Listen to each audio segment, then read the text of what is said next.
What's going on, guys? Alex here with 814 EDC, and today I'm ready to do my full review on the CJRB Knives Maximal.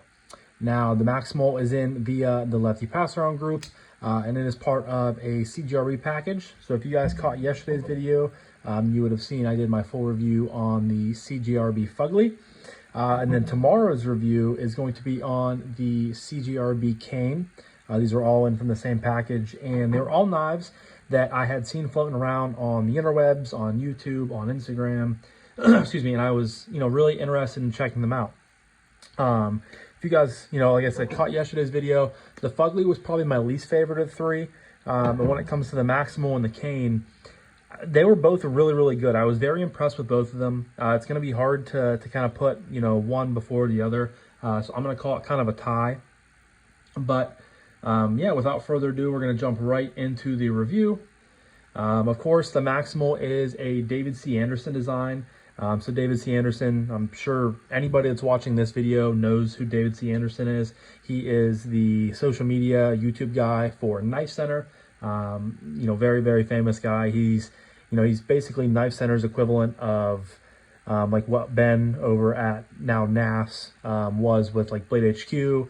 And Zach was with Blade HQ and things like that. I believe the new guy at Blade HQ is George. I don't really watch their videos as much anymore, but back when Ben was on Blade HQ, that's kind of when I first started getting into, the EDC and the knife world for the first time. So he always kind of has a special place in my heart with those videos back then. But yeah, this is a David C. Anderson design, and it's very good. It is kind of a quirky little stocky knife, but this thing, you can tell it's designed from a guy that handles a lot of pocket knives, and it's designed from, a comfortable user standpoint. And like I said, I was really impressed with it. Definitely exceeded my expectations when I got it in. So starting off with materials, excuse me. This specific version is rocking the red G10. You guys can see it has the Axis style lock from CJRB. I don't think they call it anything specific. Yeah, just a crossbar lock. I don't have any sort of name for it at this point in time, but crossbar lock. You have a reversible, of course, because of the ambidextrous clip, a reversible steel pot clip that CJRB has been using for years. Blade steel is AR RPM 9. You have a drop point, nice stone wash there, nice thin blade stock, comes down to a real thin edge, a very usable blade shape. Of course, CJRB there on that side.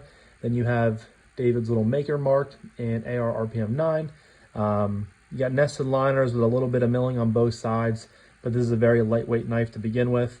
Again, just kind of a no frills, very, very basic design, pretty basic materials. But again, for the price point, which we'll touch on later in the video, you're getting really good value in my opinion. But as far as materials go, G10, Axis style lock, reversible, loop over style deep carry clip, AR RPM 9 steel. Hard to argue with that. So you guys know, easy 5 out of 5 in the materials category. Now some quick specs for you guys. So we have a blade length of just under 3 inches. It's coming in at 2.95 with a cutting edge of 2.88. You have a close length or handle length of 3.94. Overall length from tip to butt of 6.89.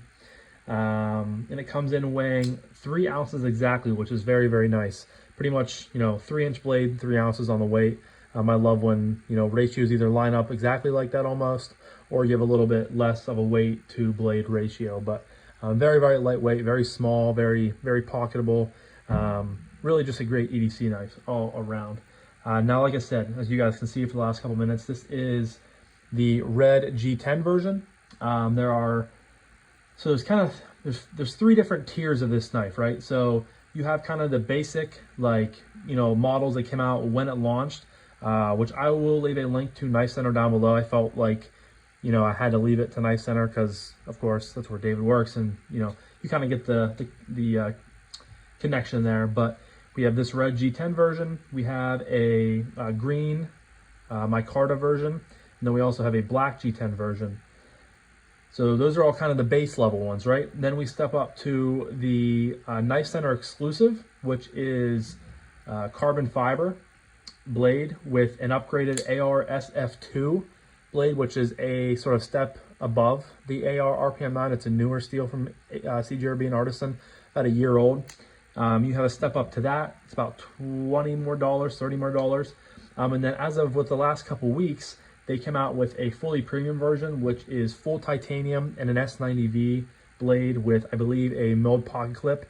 That's probably the version I would love to go for. It's obviously quite a bit more expensive, but if you are a fan of this knife, I think it's worth it to step up to the premium version. But like I said, it'll be linked in the description down below if you guys are interested in checking out any of the 5 versions available. And before we move on real quick, let's give a quick size comparison. We got the Spyderco Para 3 there, and then of course we have the TRM Neutron 2. So very similar in size comparison when it comes to these 3 knives. So you guys have a little bit better of an idea of what you're working with when it comes to the Maximal. But yeah, next up is aesthetic. And like I said, this is a kind of stocky, it's not, it honestly didn't blow me away when I first saw it looks-wise. But after I got it in and the more I saw about it, I was like, you know what, it's a handsome looking knife. I'm not going to go out of my way and say it's like the best looking knife I've ever seen, but it's very, very good. And I think it might be persuading me a little bit just because of how much I enjoy the use, the carry, everything else about it, to maybe bump it up a little bit. I'm gonna go 4.75. I don't think it's a true 5 out of 5 in my opinion. Some of you guys might like it that way, but I think it's just a titch below that. But I still think, almost a 5 out of 5 is still a very, very good, score to give this knife. So aesthetic 4.75. Next up is action, and I am very, very impressed with the crossbar lock on CJRBs. I believe I only have one other experience with that, and that is with the CJRB Acacia, which I have here in the collection. And they killed this one, so I'm used to this one. And I would say they killed this one as well. You're not going to get the snappiest D10 in the world, but you have dual thumb studs, of course. Flicks out very, very nicely. I mean, you guys can see you can fail it, but you have to try to fail it. But thumb flick works really, really good. Really, really enjoy how easy that is just to flick it out of there. Reverse flick, get you out of there with a little bit more oomph. But just very, very intuitive. Thumb stud, just slide down to it, pops right out. Now, as far as blade play is concerned, there's a smidge, but I've fidgeted with this quite a bit since I got it in, and it has not loosened in the slightest, which is really, really nice. Now with the lock bar, just slide it back, and of course it's on bearings, so you're getting that buttery smooth close every single time. You can, of course, pull back here on the lock bar and flick it out that way. Not my favorite method to use. It's kind of just obnoxious, but you can. Yeah, the action is really, really nice. And again, I was pretty impressed with how their lock bar, their crossbar lock was manipulated. I don't think, I obviously haven't taken this apart, but I don't think CJRB is utilizing like the multiple hole method like you see Kaiser and a lot of Kershaw and a lot of these other, I don't know if Kershaw's using it. I know Kaiser is. A few other companies have started utilizing like, the different holes for your springs to make it a stronger or lighter detent. I don't think CJRB is. But still, regardless how it comes, as far as factory springs are concerned, it's very much above average. And I think overall it has a really, really good fidget factor, a great action, and I have no complaints about it in the slightest. So we're going to be giving that a 5 out of 5 and moving on next to acoustics. Yes, I know, acoustics are probably the most dreaded part of my review. If I'm being honest, little sidetrack here, I've been considering switching up my review to maybe remove acoustics from it and not talk about it, or at least not score it, or even altogether just scrapping the score category. I just feel like sometimes I get so, it's just so monotone and just so, I don't know, I just feel like I score everything almost the same. And I feel like if I would just kind of scrap the scoring the scoring categories and come on here and just talk about the knife, and it would just come across a little bit easier. I've been kind of, going through that in my brain. I'm almost done with, a big group of my loaner knives, and then I'll have a little bit of a break, I think, before I get some more stuff in. So maybe when I get more stuff in a couple weeks, I can kind of do like a reset. Let me know down below if you guys, if you like my scoring system. If you don't like it, I would love to hear your feedback on it, but I've been kind of tossing that around for the last couple, days, weeks, whatever it may be. Just thinking about different things on the channel and whatnot. But Yeah, acoustics.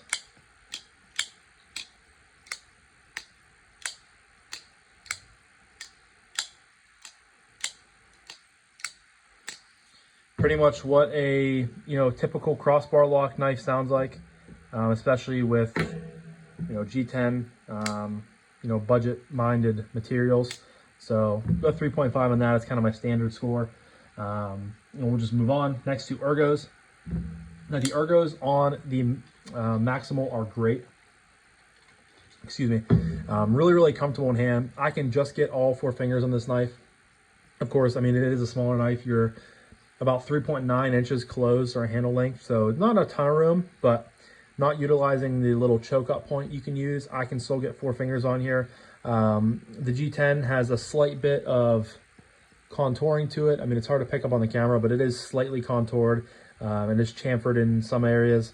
The pot clip, of course, is a loop over style deep carry clip, so you're going to get a little bit of friction up top here where the clip rounds. But honestly, it's just enough at the, I don't know if you can pick it up on my, it's just enough on the edge of my hands to where it's not bothering me. And then when I choke up a little bit, it gets even better. But really good control over the knife.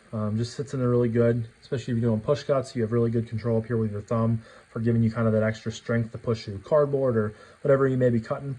One little subtle thing that I really like that David did on his design was, you guys can see up here, excuse me, the front part of the scales are chamfered down.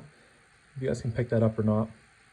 There we go. Chamfered right there and right there, which I believe he put those in there for pinch grip applications, which I love. I'm a big pinch grip guy, especially when it comes to opening packages, opening letters. I just kind of default to a pinch grip, which works great when you have your thumb here, your middle finger back here, and it gives you just a little bit extra purchase, a little bit more comfortability when you're ripping through things, and of course your pointer finger out here to control.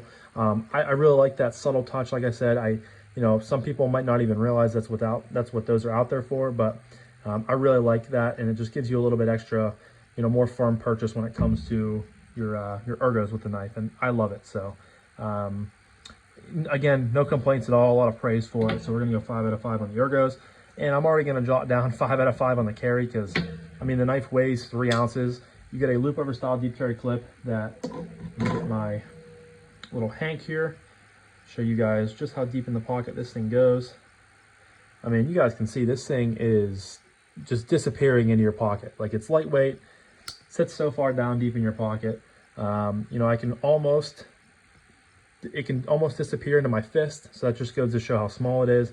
When it's down in your pocket, you have no flipper tab, no jimping, anything sharp to possibly catch on your hand if you're down beneath it getting change, chapstick, other things floating around in your pocket, like I always like to say. Of course, it's an ambidextrous clip, or ambidextrous, righty or lefty, which is really nice. I mean, it's great. It really is. It's one of those knives that are small, but you still get, like, it's a small knife, but you still get a lot of knife when it comes to the overall knife being small, if that makes sense. But easy 5 out of 5 on the carry.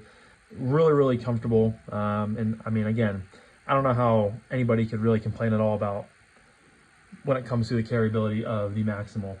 But that leads me to my final category of price point / value / would I recommend this knife. So just getting out of the way now, can I recommend it? Absolutely. I think this is a fantastic EDC knife. I like it so much to where I'm even maybe considering getting one in the future. I would probably get one of the upgraded ones, either the carbon fiber or go all the way up to the titanium and S90V. But as far as these go, the red G10, the green micarta, and the black G10 all go for $49.99. And if you can find them in stock on White Mountain Knives or other websites, you can, of course, save some money. But like I said, I wanted to link directly to Knife Center just because, it's where David works, and it was a natural connection to do. So, but $50 for really good action, really good carryability, comfortable ergos, just a really, again, and you guys hear me say this quite a bit on my channel, but a good, no frills, just simple EDC design that's good for use, good for carry, good for fidgetability. I mean, it really checks all those boxes in my opinion. So I think it's a great model. I can recommend it to anybody. And for $50, I think you're getting a great deal there. Now, if you want to bump up to $69.95, that'll get you the carbon fiber version with the upgraded AR-SF2 steel. That's probably the version I would go with, because $70 is still a really good price for, you know, the carbon fiber and the upgraded steel. I want to say they said the AR-SF2 is comparable to like 154 cm, I think, in that category. So you're getting a really good steel still for that price. And then if you want to go all bougie all the way up, you can go up to $179.99. So $180 for titanium and S90V, which is, you know, right in that price point for a lot of, you know, you see like the Pyrite Light, you know, the Rebel. A lot of these models that were budget branded models, they go up and they get, you know, better steel, titanium, you know, carbon fiber inlays, things like that, fat carbon. They're usually in that $170 to $200 range, and even for that, I think that's a good deal too. So a lot of different, you know, a lot of different price points, a lot of different flavors for whoever wants it out there, but just a great value, great price point, and I'm glad to see, you know, the knife was doing really popular very early, or being very popular, selling well very early, and I'm glad they jumped in on the train, because this knife hasn't been out that long, I don't think, unless it has and I'm just not remembering it, but it's only been out a couple months, I think, and they already have, you know, usually it takes a little while to get more of a premium model, and I'm glad that Knife Center jumped on a Knife Center exclusive version really quickly, so that was cool to see. But yeah, easy 5 out of 5 when it comes to value, price point, all those good things. Let me get a score here for you guys.